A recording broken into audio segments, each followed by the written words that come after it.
New York, you are watching the Extra Time Playoff Postgame Show driven by Continental. I'm Andrew Wiebe. These are my partners in soccer. You know them all, and you know Giassi Zardes too. Before we get to everything else, including that wild PK shootout in Orlando, Giassi, the cushioned header, the 3-2 win, it got a little bit nervous for you guys, but you are on. Round one, put a check mark on it. Columbus Crew still marching, huh? Oh, yeah. Like you said, round one is done. We checked off this box, and now we prepare for our next opponent. Were you nervous at all at the end of this game? Or was it just kind of like, okay, calm down, guys. We got this. Don't worry. Yeah, no, we've been in this situation multiple times throughout the regular season. And, we knew we had it, especially they pushed their goalkeeper up on one of the plays. There was no goalkeeper back there. So I knew if we'd be patient and try to kill some time, we'll be fine. Walk us through that goal for you. Peel off that back post, pretty header. How did you see it all play out? Yeah, I know the whole game, the defenders were shooting near post, so I started to peel back post, and, the wing back, he kind of bit early, so all I had to do was redirect the ball back where it came from. You wanted to ask about Dabgod. You wanted to ask about Derek Etienne, right? Didn't you, Dave? Come on, I know you. I know you wanted to. He put it on your head, man. It was beautiful. It was perfect. Yeah, so I got word that one of our subs, Ima Boateng, on the bench was telling him, cross it. And sure enough, he put it in. So I give Ima some credit as well. Giassi, can you talk about the next matchup? What are you expecting? What do you need to do to make sure that you guys are 100% and you can keep the ball rolling? Yeah, so I'm not sure who we play at, but our coaching staff do a phenomenal job, breaking down our opponents, but also the players. We have to make sure we get healthy and turn around. This game is behind us, and now we really have to focus on our next opponent. You said healthy, Giassi, and that's sort of been the theme of the last 2 months or so. You were the best team in MLS, the Columbus Crew. We all knew it. The record said it. And then you had those injuries. The big guns go down. They are back. You are what you are meant to be. And Caleb Porter said the goal is MLS Cup. This team is capable of that. Yeah, I mean, you expect to be there? Oh, 100%. Especially if everybody's healthy, I expect to be there. What's the key for this team? What makes this team great? Teamwork. We work for each other. If there's a bad ball, it's okay. We stay positive. We know it's going to be a battle and a grind. And sure enough, we prevailed. We scored. So we just have to keep it going. How big was that goal for you in particular as far as your confidence now in the playoffs? It's huge. It's huge to be a striker playing postseason. It's you want to score that first goal, and now that it's out the way, I have to keep it going and keep the momentum going. All right, we're told you got to get going, man. Get out of here. Right. Get back to the locker room. Enjoy the night with your family, Giassi. Thank you so much, man. Big 3-2 win for the Columbus Crew. Handled their business. As I said a little earlier, if you listen to Extra Time, you know that Caleb Porter, way back at MLS's back, said, we're about one thing this year, and that one thing is MLS Cup. They certainly have the talent to get there. The Red Bull season ends on this day. That's the way it works for the Red Bulls in the postseason. That's not a joke. That's not me trolling. That's not me digging. That's just the way it goes down.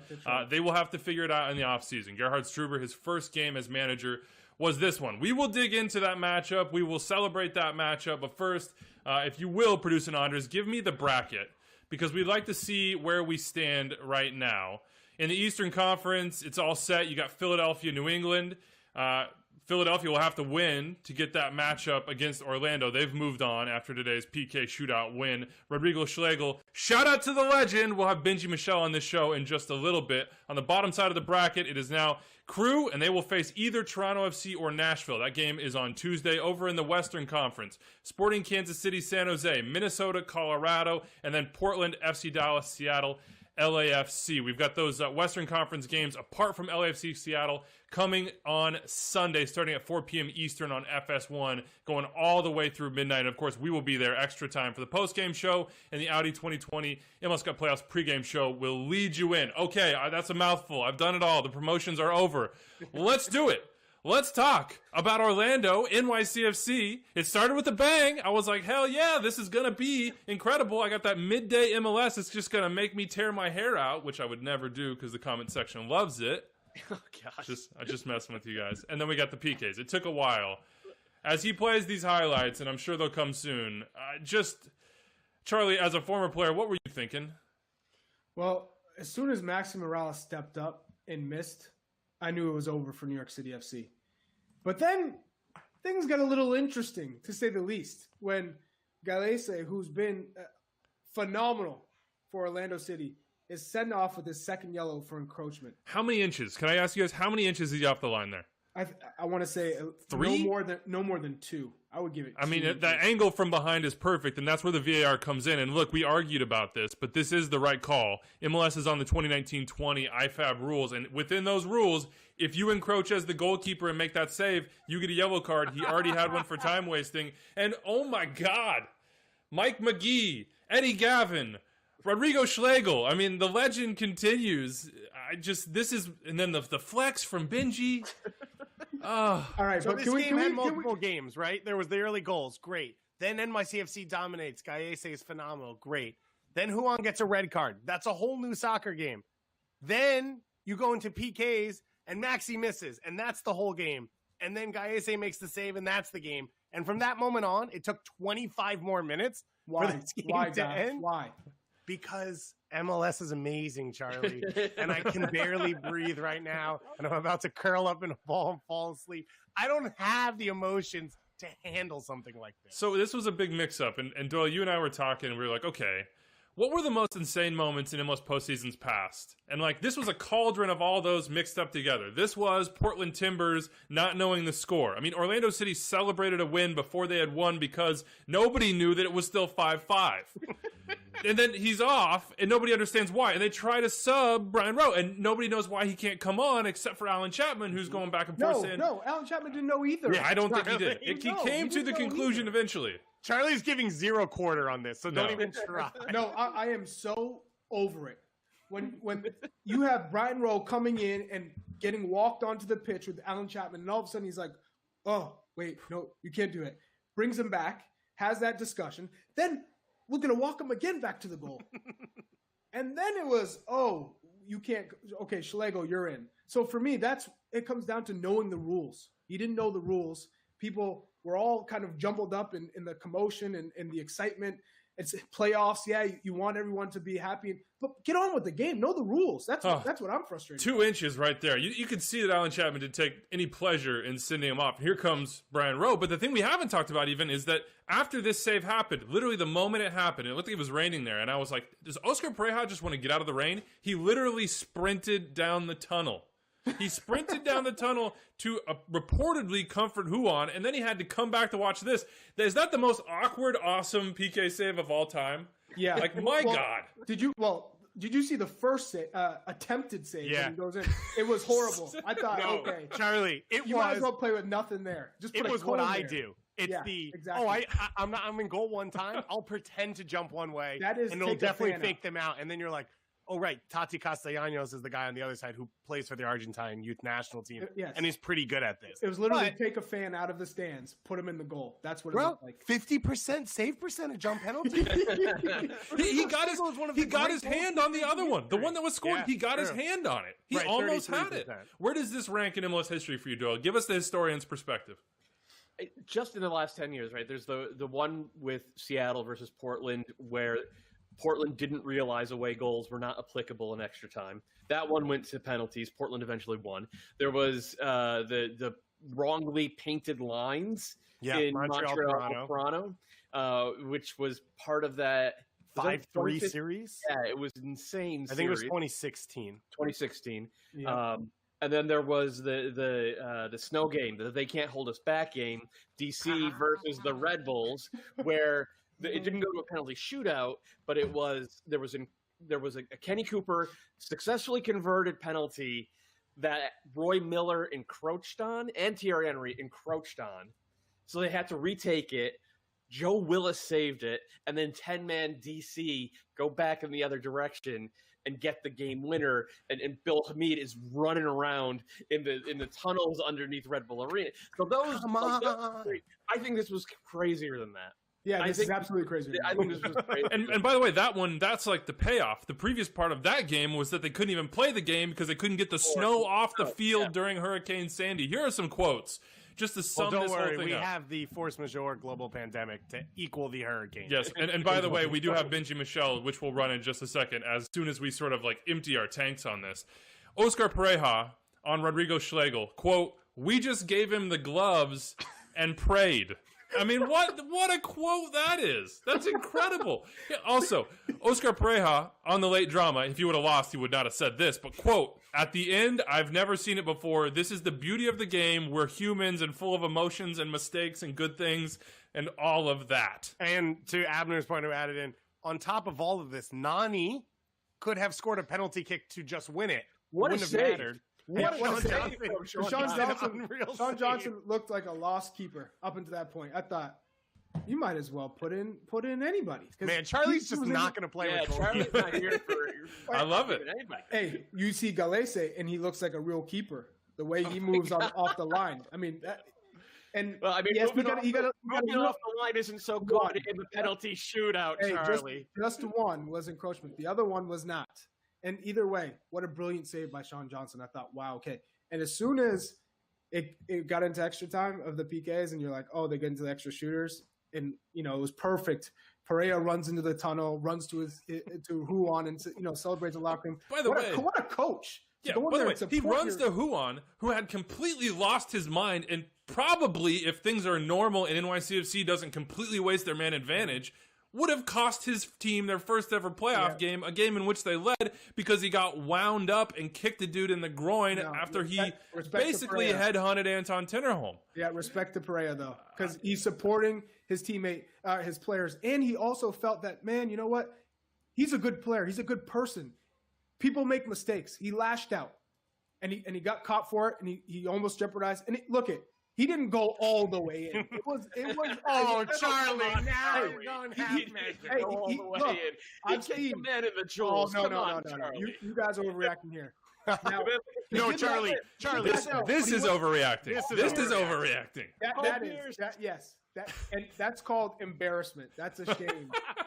You made a mistake. You got caught, and on the lash out, he went 50%. Let's get that straight. He didn't go with 100 and try and really put a dent in his leg, but he got caught.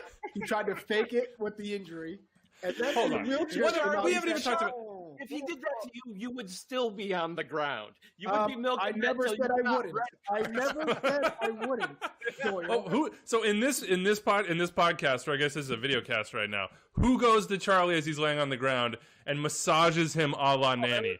Miyagi stuff, right? Yeah. I'm not going to fake the injury if I did the red card. I'm saying if I got kicked in the groin, I'm going down. Oh, just like that. Okay. Yeah. All right. Look, here's the other part of this. We've skipped over Rodrigo Schlegel, who like this happens. Rowe can't come in, and this is the laws of the game. This is why you see PK specialists lining up on the sideline at the end of extra time, because coaches know for those guys to take a kick, they have to be in the game at the final whistle. If they are not, they are not an eligible player. So when you try to bring in Brian Rowe, he is not an eligible player. He cannot do it. So that's why you make those subs. But then if you're Oscar Pareja, I mean, what are you thinking? You can't sub in Brian Rowe. Pedro Gallese, it turns out rightfully so, based on the IFAB rules that we're working under, is off. You don't have a goalkeeper to put in. You just got to look around and pick somebody. Apparently, Rodrigo Schlegel comes up to him and says, quote, "Poppy, I can do that." And apparently, Pedro Gallese is the one that said, hey, you guys should put Rodrigo in there. He's played a little bit of keeper way back in his academy days. I mean, look at this man. Look at this. He looks. I think honestly, at this point, you just take whoever is the craziest person, whoever's the craziest person of the field players, and you give him the gloves, and because that's the person who's not going to be emotionally crushed if it went the wrong way for Orlando. But what makes it this insane story is that he actually makes the save. He actually makes the save and then celebrates like Waluigi out there. Somebody's got to go check on Tararenton because it's going to be hard to come out. No, I mean, you out of hang the him shell. up at that point. You hang him up at that point. You get your PK saved by a defender center back who's flailing in the goal. That's hard to come back from. Look, Rodrigo Schlegel, if we could, I wish we had a freeze frame of him set up to prepare for these kicks. The full crouch. Yeah, yes, he looks like, do it for us. He looks like somebody, he looks like the person who's trick-or-treating.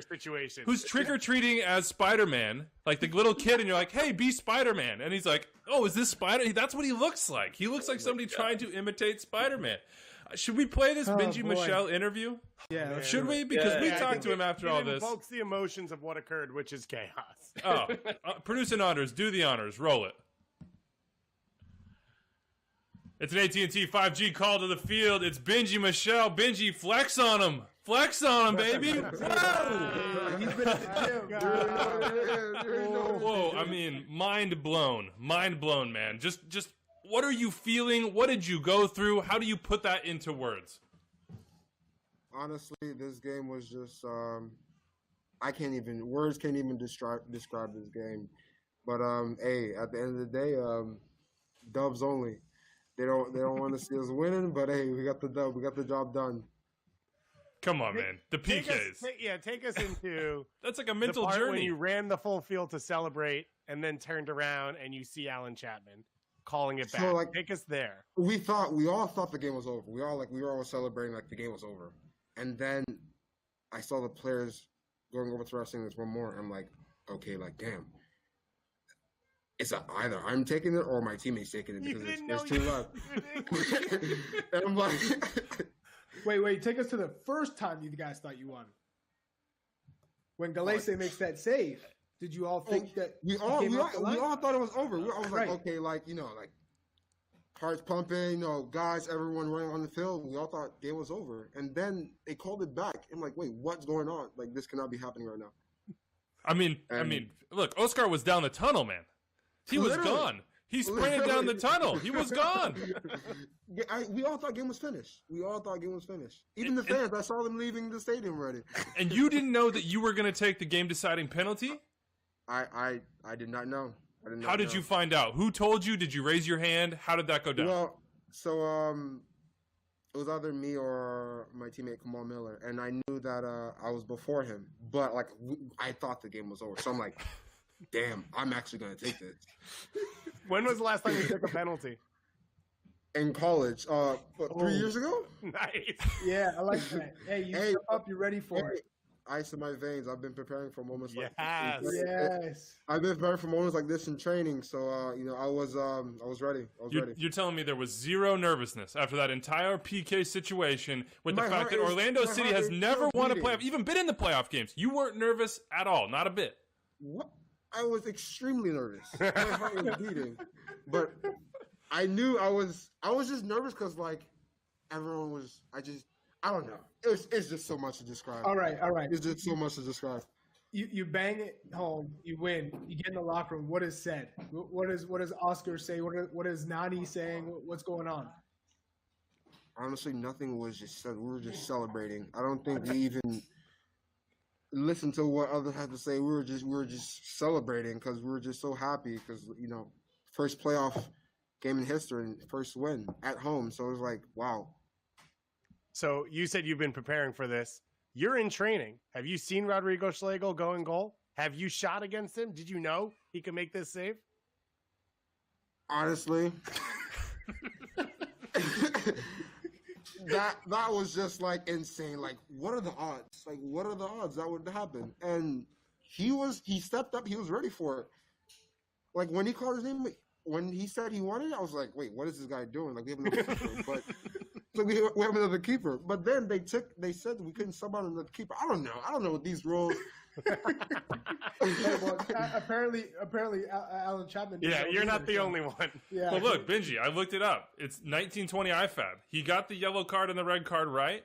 I believe it was also the right call to not allow Rowe to sub in. But who cares in the end? Like, you'll never forget this. This is a game that literally nobody can forget. What do you think? No one in soccer can forget this game. No one in soccer. No, you're right. It's 2020. It's 2020. 2020 is all messed up, man. But hey, it happens. All right, so you got to play the winner of New England versus Philly. Watching that match, what are you expecting? What are you hoping for? Are you hoping for the Revs to win so you get another home game? Honestly,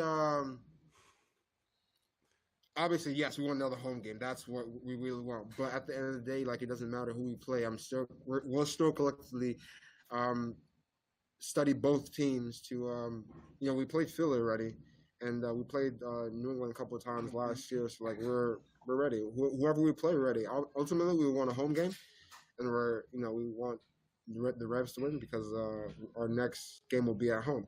So that's kind of what we want. But at the end of the day, it doesn't matter. We'll get the job done no matter what. Let me ask you one last question, Benji, and this has been one of the most delightful interviews that I've ever been a part of, trying to understand what happened through your point of view and your eyes. This game started well, and then it slowed down, but a big part of it was the, let's call it chippiness, who won, the pushing and shoving, everything that happened. You're watching from the bench, you're a part of this, you're emotionally invested. What was that like? What was being said? What did you see? How riled up were you? When I saw that, like when I saw Ron got a red card, I was like, wow, this is like Columbus all over again. I was thinking of the moment when I scored against Columbus, like maybe that'll happen. Maybe like it's going to take a miracle to happen for us to win this game. And I knew the guys have heart, but I knew I was like, I was confident in the boys.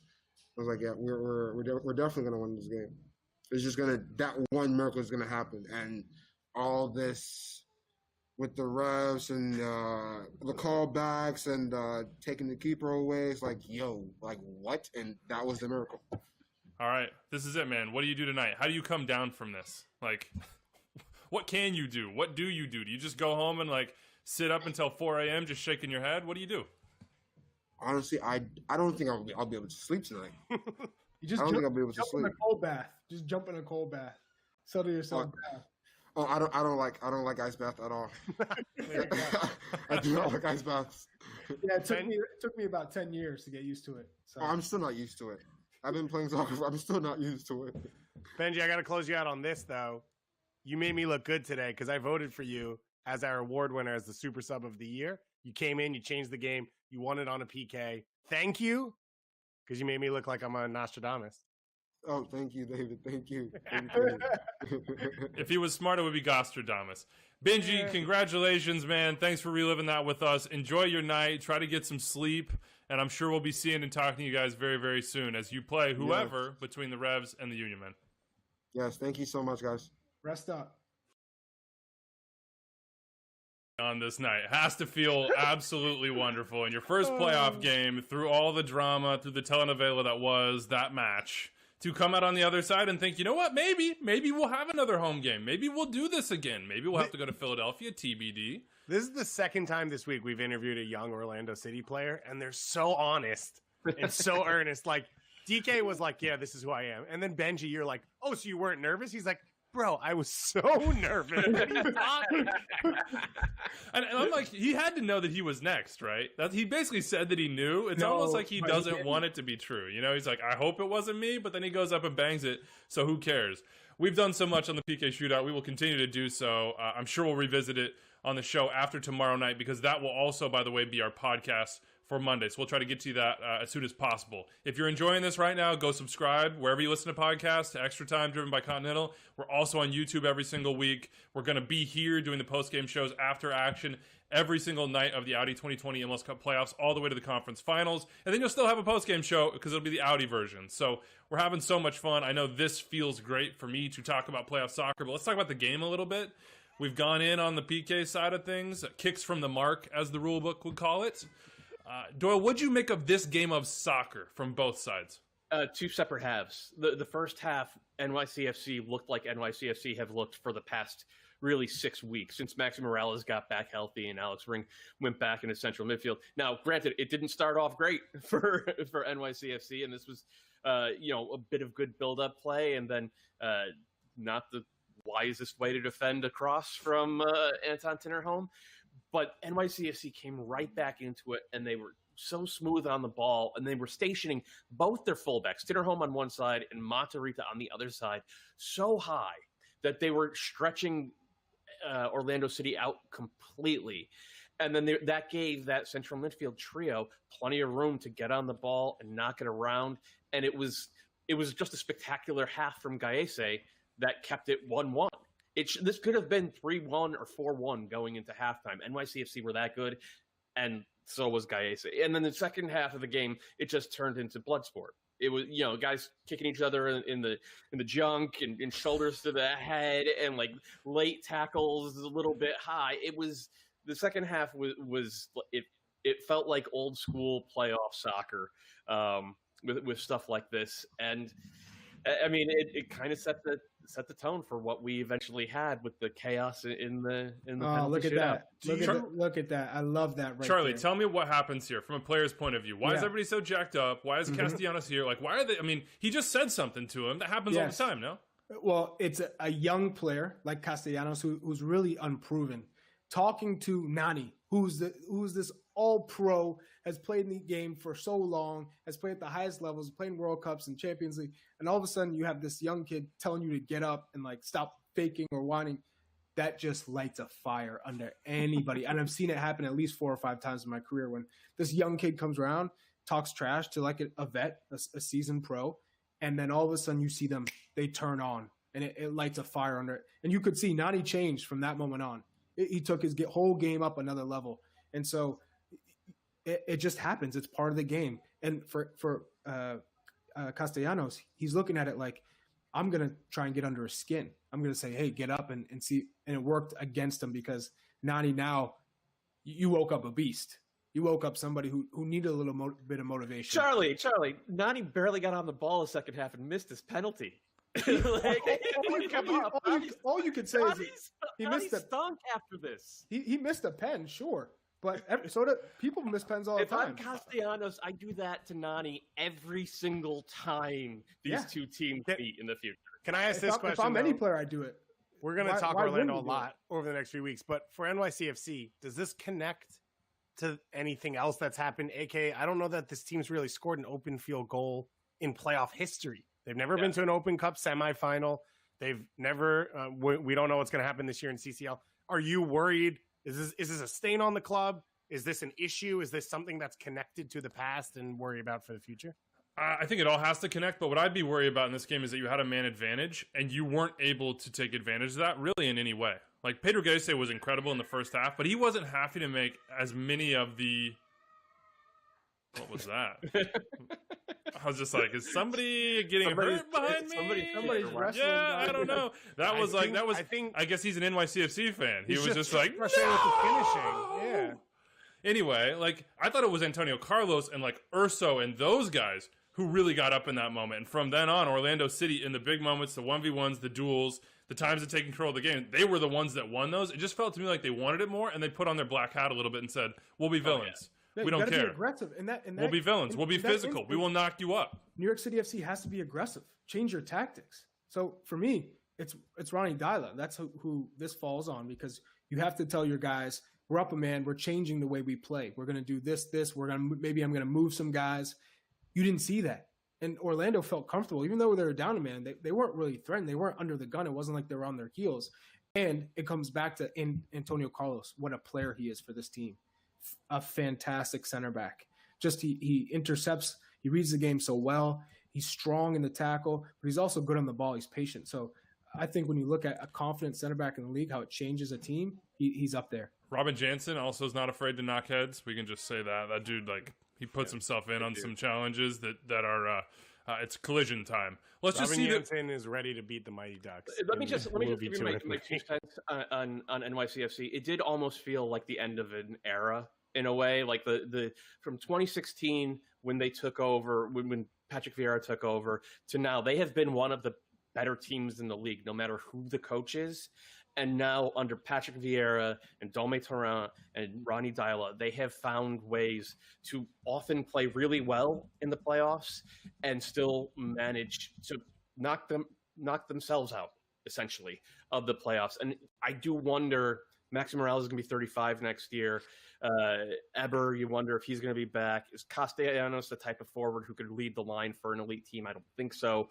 It feels like this might be a winter where we start to see real turnover from a lot of the guys who have been the core group for NYCFC for the past couple of years. And to throw in, we talked about this a few months ago. I understand there was bigger issues going on. It's a weird year, family stuff, but Matriza is a guy who can get you a finish in a big moment. They didn't have that. And Ronnie Dyler didn't make an attacking sub until the 95th minute to bring on Tajiri Shradi, which was all he had. And none of the subs made a difference. You could argue Ibiaga was the best sub they brought in, and he was a defender. All right, it's over for NYCFC. I want you, producing Anders, to run that Pedro Gallese reel as we talk about Orlando City ability to not just shed the demons of years past when they never even made it to this point, but maybe go on an MLS's back tournament style run. I mean, this is the sort of performance that you need from your goalkeeper throughout the playoffs, and what Andre Blake has often been for the Union this year to make that run. I mean, that's incredible. Oh, that's it. Stick the big club up there. But he's out now, so what happens now? At least the way I understand him, he got a red card. How does this change this next round matchup? What is the ceiling for Orlando City? Are they still thinking we can do this? Because one big thing for them, Chris Mueller, who I thought was best 11 this year, Daryl Dike, who's, in our opinion, the best first-year college/homegrown player of the year, they didn't really show up. No, they didn't. And Juan will be suspended for that next game as well. And probably no João Moutinho back as well. I mean, this is going to be a different game or a different team taking the field in the next round. And it kind of feels like what Orlando City have had to do in the second half of the year regardless, because they've had so many injuries, international absences, squad rotation because of the compressed schedule. We haven't seen a full strength Orlando City team since the tournament. And that was a different team as well because Daryl Dike wasn't really playing.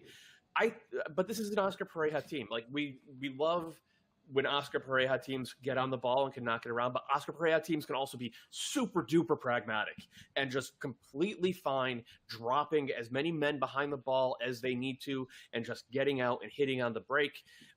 I suspect whoever they end up playing in the next round, that is the version of Orlando that we'll see. And that goes back to what Charlie was saying. They have Antonio Carlos. They have Robin Janssen back there. Why do something different? Why complicate things? Sad to see that. I mean, look, I don't think I'm confused here. I don't think El Pulpo is going to be there for this matchup. But look, I've been surprised a lot tonight. That is it for Orlando. They got it done. They move on. And NYCFC got to go into the offseason and figure something out. Let's talk about the late game tonight before we look ahead to Sunday's action in the Western Conference. Columbus Crew, as we talked to Jesse Zardes, it was a little nervous at the end. Charlie was BSing us because, you know, he's rich and he has cable, and he was like, there was a goal, you guys have missed it, oh my god, and we have no idea because it's streaming on the back end. What was this performance for Columbus, do we think? And was it good signs, bad signs, middle ground? Doesn't matter because they moved on. To me, I think there were some good signs and there were some bad signs. The bad sign is that even though they scored 3 goals, they're not playing the type of soccer that they were earlier in the year when it was beautiful and almost overwhelming, and they looked like one of the best teams in the league. I mean, they struggled to put away a Red Bulls team that is not great. But the good sign is that their big players, Jossi Zardes, Zella Rayan, Pedro Santos has been one of their best players for the last 2 years now.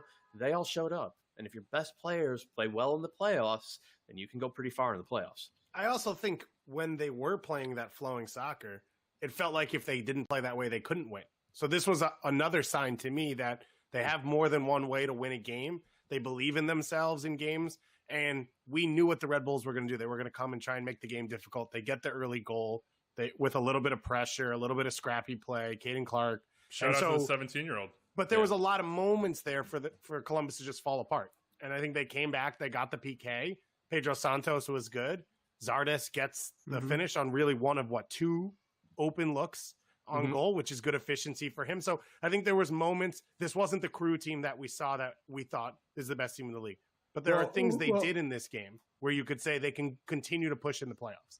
For me, it's when you watch the Columbus Crew playing at home, they were outpossessed and they were outpassed in the final third in the attacking half.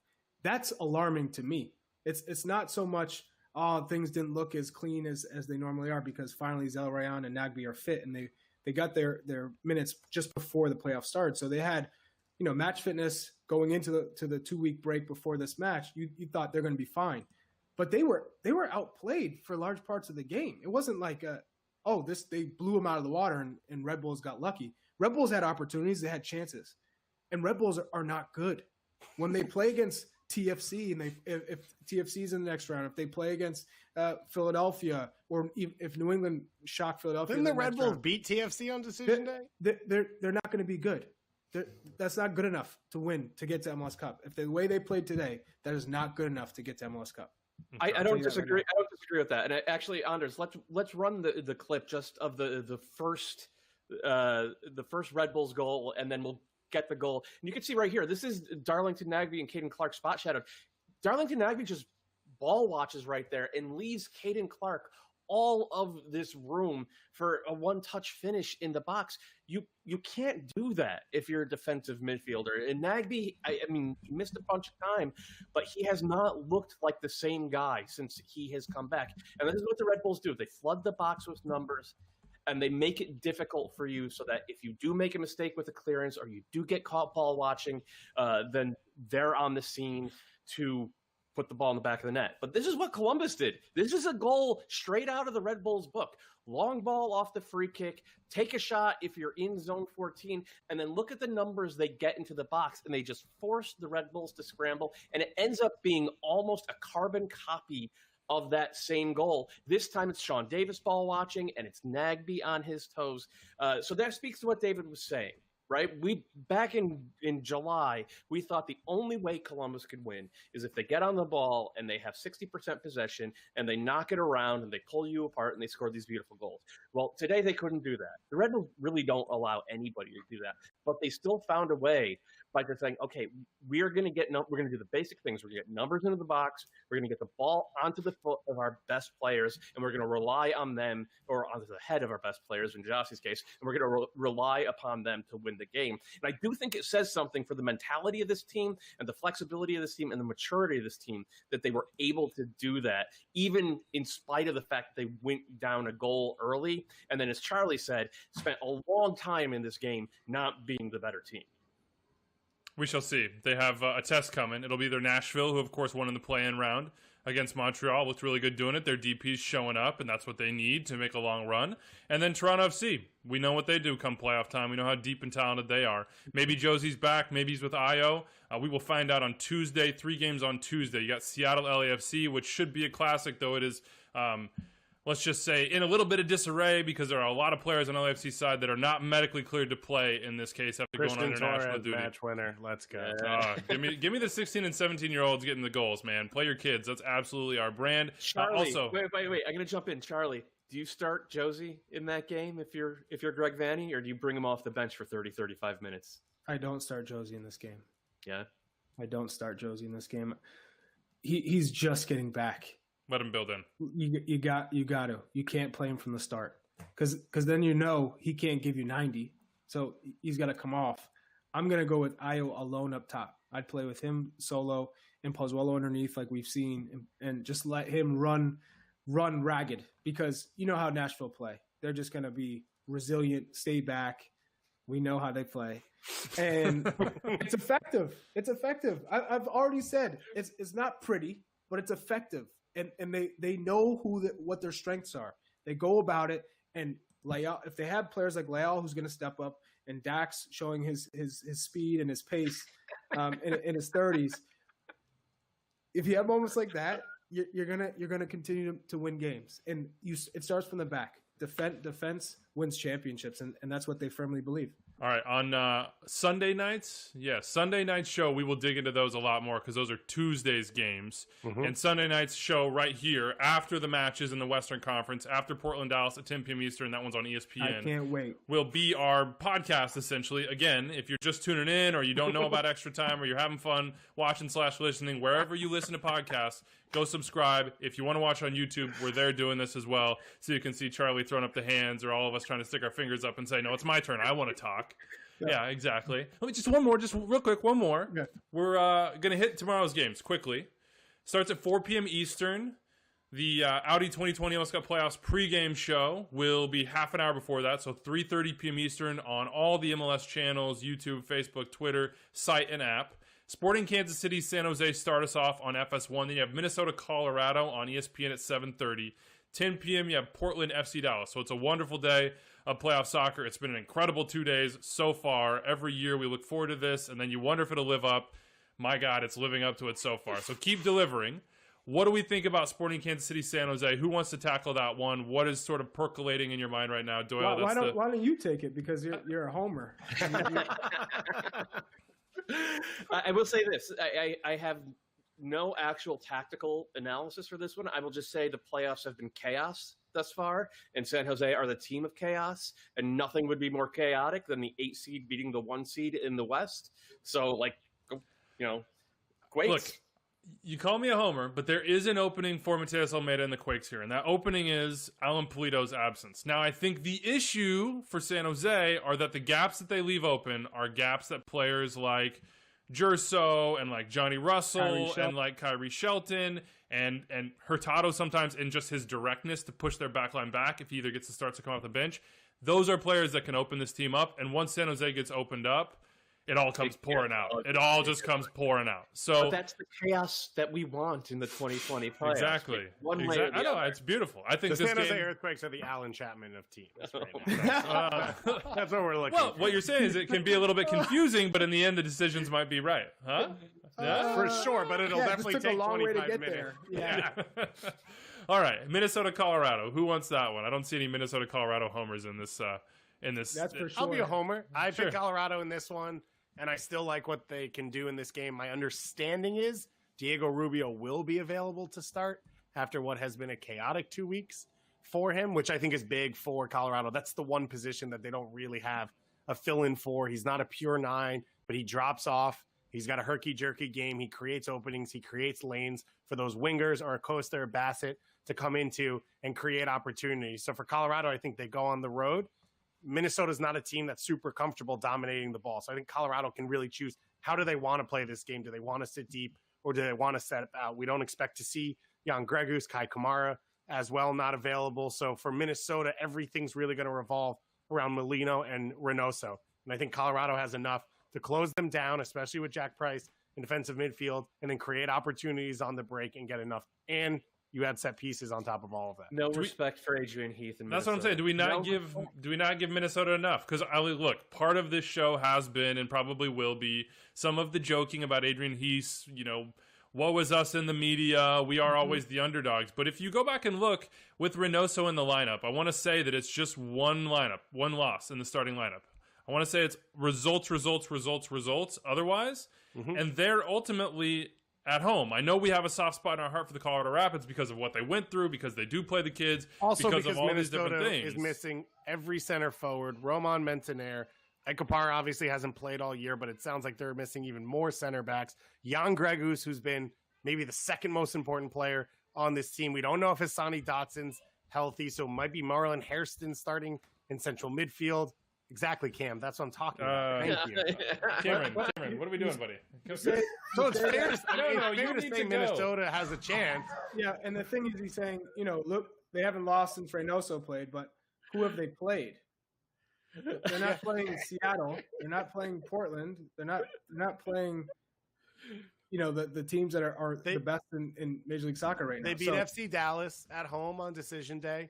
I think they actually lost the Colorado right out of Colorado's COVID break after that Sporting KC game, which is when Colorado got their feet again. They haven't beaten anybody that's like, oh my God, this team is for real. And I'll give you Kevin Molino has balled. Kevin Molino is a baller, but this is a Minnesota team that's not scary. No one's scared of them. So, like you said, Colorado, they like their chances. All right, Portland, Dallas. Before we get out of here, that one's at 10 p.m. Eastern on ESPN. Should ask Cameron what he had on that one. But he's a big Lucci Gang guy, I would assume. He would be a big FC Dallas guy. He's like, look, I would get minutes for FC Dallas. What do you guys think? What are you looking for on this one? It feels a lot like if you're Portland, you just invite Dallas forward. And you say, push the fullbacks, push the fullbacks, push the fullbacks. And then you say, hey, Diego Valeri, find the gap and exploit it. Yeah, that's about right. I don't think it'll play out differently than that. Though maybe Dallas will drop their line and try to get Portland to come up. There are questions about availability for guys on the Timbers. Dyron Espria might not be beautiful. You went straight to Dyron. Playoff Dyron. He's unavailable. He is unavailable officially. Yeah, it doesn't really make a difference for Portland, though. Oh, he does in the playoffs, Charlie. Yeah, but heading into this one, probably not someone that you're like. But the huge question mark in transition is Ebobisse or Felipe Mora up top. Ebobisse can connect with Valeri, create, help him in transition. Mora does all his work in the box. So you need to get there for him to be effective. But Ebobisse hasn't played in 6 weeks over a now. month now. Yeah. So it's tough to say after this 2-week layoff who's ready to start. You know who's going to get the nod because everybody knows if there's ever a decision that involves Ebobisse never finds the field. It's always the end of player. He'll tell you that too. So I wouldn't be surprised if Mora is starting up top and Ebobisse comes off the bench. All right, 3 games tomorrow. It's been a great 4 days to open this thing up. The chat's shouting out little Every Andrew. game His name is Cameron. Fantastic. His name is Cameron. It starts at 4 p.m. Eastern. The action does, of course, the Audi 2020 MLS Cup Playoffs pregame show is before that. We had some people in the chat asking who is on that one. Do you guys know? Are you guys on it? Charlie, are you on it? Kalen? Doyle? They don't put me on pregame shows. They know. Yeah, I'm on it. All right, so I think it's going to be Kalen, Doyle's Charlie, only allowed to and emerge Suze. once the sun has gone down. Exactly. Calen Carr, Susanna Collins, and Davies, and that is the pregame show. And of course, we are here for the postgame show afterwards. Again, if you're enjoying this, we certainly are. Extratime, anywhere you listen to podcasts, and also watch on YouTube every single week. Simon Taylor in the chat says Cameron's a big Pepe fan. Let's go. Wow. The Cam Wiebe, Ricardo Pepe. I want to tell you that he was sitting on my lap post nap to watch when Juan got that red card, and I was debating who was more fussy in the moment. Couldn't tell which one. Didn't know. No. Yeah. All right, let's end it here. Here's the bracket. Here's what we're looking at as the Audi 2020 MLS Cup playoffs roll on. In the Eastern Conference, you know the number 1 seed on Tuesday, taking on the 8 seed New England Revolution. And you have Orlando moving on. They will face the winner of that game. Down below in the Eastern Conference, Columbus knocked out the Red Bulls today. Of course, they've moved on. They're waiting to see what happens on Tuesday between Nashville and Toronto. That game to be played in Connecticut. And in the West, Sporting Kansas City, San Jose tomorrow. Minnesota, Colorado tomorrow. Portland FC Dallas tomorrow. And on Tuesday, the Better Than Bob Bowl, Seattle LAFC in Seattle. That is it for us, guys. Thanks for hanging out. This has been a blast. We've had so much fun. The first 2 nights of the Audi 2020 MLS Cup playoffs have been wild, have been crazy, have been memorable. Flex on them, Benji. Flex on them. All right, yeah, you want a little bit more or no? We're out of here. Deuces. We'll see you tomorrow, everybody.